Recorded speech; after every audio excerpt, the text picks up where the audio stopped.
أعوذ بالله من الشيطان الرجيم. بسم الله الرحمن الرحيم. إذا وقعت الواقعة ليس لوقعتها كاذبة خافضة رافعة إذا رجت الأرض رجا وبست الجبال بسا فكانت هباء منبثا. صدق اللہ العظیم. سورہ الواقعہ کی پہلی 6 آیات آپ کے سامنے تلاوت کی. سورہ الواقعہ مکی صورت ہے.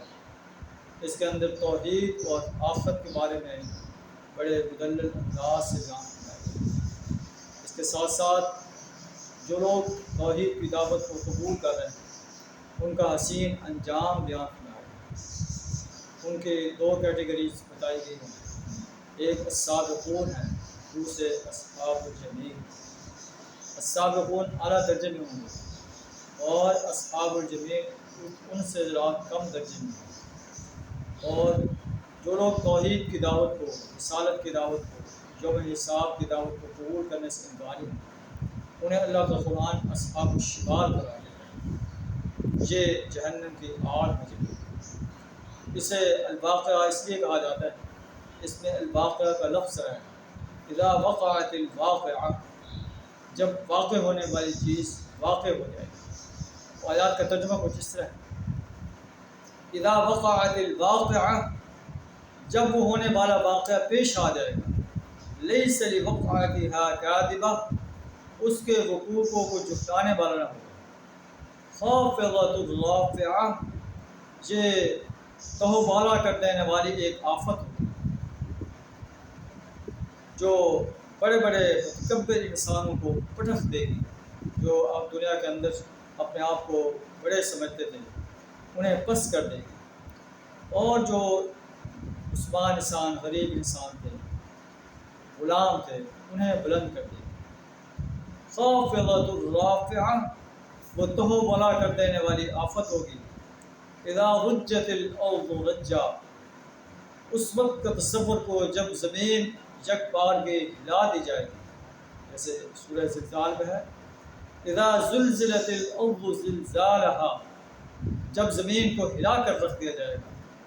واخرجت الارض اثقالها، زمین اپنے تمام بوجھ باہر نکال دے گی. وقال الانسان ما لها، انسان کہے گا کہ اسے کیا ہو گیا ہے. یومئذ تحدث اخبارها، اس روز زمین اپنی خبریں بیان کرے گی کہ میری پیٹھ پر فلاں انسان رات کی تاریکی میں کیا کرتا رہا، دن کے اجالے میں کیا کرتا رہا. کیوں بیان کرے گی؟ بأن ربک اوحی لها، اس کے رب نے اسے بیان کرنے کا حکم دیا. یہاں بھی ارشاد فرمایا جا رہا ہے اذا رجت الارض رجا، زمین اس وقت جب بار کی ہلا ڈالی جائے گی. وبست الجبال بسا، اور پہاڑ اس طرح ریزہ ریزہ ہوں گے کہ پراگندہ. فکانت ہباء منبثا، پراگندہ غبار بن کر رہ جائے. سورہ القاریہ کے اندر ہے وتکون الجبال کالعہن المنفوش، پہاڑ جو ہے رنگی ہوئی دھلی ہوئی اون کی مانند. یوم یکون الناس کالفراش المبثوث، انسان بکھرے ہوئے پتنگوں کی مانند. یہ یوم حساب کا ایک ہولناک منظر ہے. اللہ سے دعا کریں ہمیں یوم حساب پر پختہ یقین رکھنے کی توفیق عطا اور اس کے لیے تیاری کرنے کی توفیق عطا. وآخر دعوانا ان الحمد للہ رب العالمین.